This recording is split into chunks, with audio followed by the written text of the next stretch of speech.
ಕಾಂತಾರದಂತಹ ಅದ್ಭುತ ಚಿತ್ರವನ್ನು ಕೊಟ್ಟ ರಿಷಬ್ ಶೆಟ್ಟಿ ಕಾಂತಾರ 1 ಜೊತೆಗೆ ಮತ್ತೆ ಒಂದು ದೊಡ್ಡ ಸುನಾಮಿಯನ್ನೇ ಸೃಷ್ಟಿಸಿದ್ದಾರೆ. ಇದರ ಜೊತೆಗೆ ಅವರು ಇತ್ತೀಚೆಗೆ ಸೋಷಿಯಲ್ ಮೀಡಿಯಾದಲ್ಲಿ ಒಂದು ಪೋಸ್ಟ್ ಕೂಡ ಮಾಡಿದ್ದಾರೆ. ಒಂದು ಟೈಮಲ್ಲಿ ಒಂದೇ ಒಂದು ಶೋಗೋಸ್ಕರ ಎಷ್ಟು ಕಷ್ಟಪಟ್ಟಿದ್ದೇನೆ, ಆದರೆ ಇವತ್ತು ಪರಿಸ್ಥಿತಿ ನೋಡಿದ್ರೆ ತುಂಬ ಖುಷಿ ಆಗುತ್ತೆ ಅಂತ ಒಂದು ಭಾವನಾತ್ಮಕ ಪೋಸ್ಟನ್ನು ಎಕ್ಸಲ್ಲಿ ಶೇರ್ ಮಾಡಿದ್ದಾರೆ.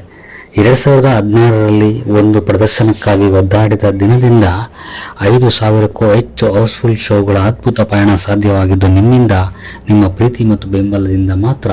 ಅದಕ್ಕಾಗಿ ನಾನು ನಿಮಗೆ ಋಣಿಯಾಗಿರುತ್ತೇನೆ ಅಂತ ಒಂದು ಭಾವನಾತ್ಮಕ ಪೋಸ್ಟನ್ನು ಹಾಕಿದ್ದಾರೆ. ಅಷ್ಟೇ ಅಲ್ಲ, ಅವತ್ತಿನ ಕಾಲದಲ್ಲಿ ಅವರಿವರ ಕಾಲಿಡಿದು ತನ್ನ ಹುಟ್ಟೂರಿನ ಮಂಗಳೂರಿನ ಬಿಗ್ ಸಿನಿಮಾಸ್ದಲ್ಲಿ ಒಂದು ಶೋ ಸಿಕ್ಕಿದ್ರ ಬಗ್ಗೆ ಒಂದು ಪೋಸ್ಟನ್ನು ಹಾಕಿದರು. ಆದರೆ ಇವತ್ತು ಪ್ರಪಂಚದಾದ್ಯಂತ 5,000ಕ್ಕೂ ಹೆಚ್ಚು ಶೋಗಳನ್ನು ತನ್ನ ಸಿನಿಮಾಗೆ ಸಿಗುವಂತಹ ಅದ್ಭುತ ಸಿನಿಮಾವನ್ನು ಮಾಡಿದ್ದಾರೆ. ಆ 9 ವರ್ಷಗಳ ಸುದೀರ್ಘ ಪಯಣದಲ್ಲಿ ಅವತ್ತಿನಿಂದ ಇವತ್ತಿನವರೆಗೂ ತನ್ನ ಜೊತೆ ನಿಂತಹ ಪ್ರತಿಯೊಬ್ಬ ಕನ್ನಡ ಪ್ರೇಕ್ಷಕರಿಗೆ, ತನ್ನ ಸ್ನೇಹಿತರಿಗೆ ಧನ್ಯವಾದಗಳನ್ನು ಹೇಳಿದ್ದಾರೆ. ತೆಲುಗಿನ ಖ್ಯಾತ ನಿರ್ದೇಶಕ ಸಂದೀಪ್ ರೆಡ್ಡಿ ವಂಗ ಕೂಡ ಈ ಸಿನಿಮಾದ ಬಗ್ಗೆ ಬಹಳ ಮೆಚ್ಚುಗೆಯ ಮಾತುಗಳನ್ನು ಆಡಿದ್ದಾರೆ. ಕಾಂತಾರ 1 ಇಂಥದ್ದೊಂದು ಸಿನಿಮಾ ಭಾರತೀಯ ಚಿತ್ರರಂಗದಲ್ಲೇ ಇದಕ್ಕಿಂತ ಮೊದಲು ಯಾರು ಮಾಡೋಕ್ಕಾಗಿಲ್ಲ ಅನ್ನೋ ಒಂದು ಪ್ರಶಂಸೆಯನ್ನು ಆಡಿದ್ದಾರೆ. ಅಷ್ಟೇ ಅಲ್ಲ, ಟಾಲಿವುಡ್ನ ಸ್ಟಾರ್ NTR ಕೂಡ ರಿಷಬ್ ಶೆಟ್ಟಿಯ ನಟನೆ ಮತ್ತು ನಿರ್ದೇಶನದ ಬಗ್ಗೆ ಅದ್ಭುತವಾಗಿ ಮಾತನಾಡಿದ್ದಾರೆ.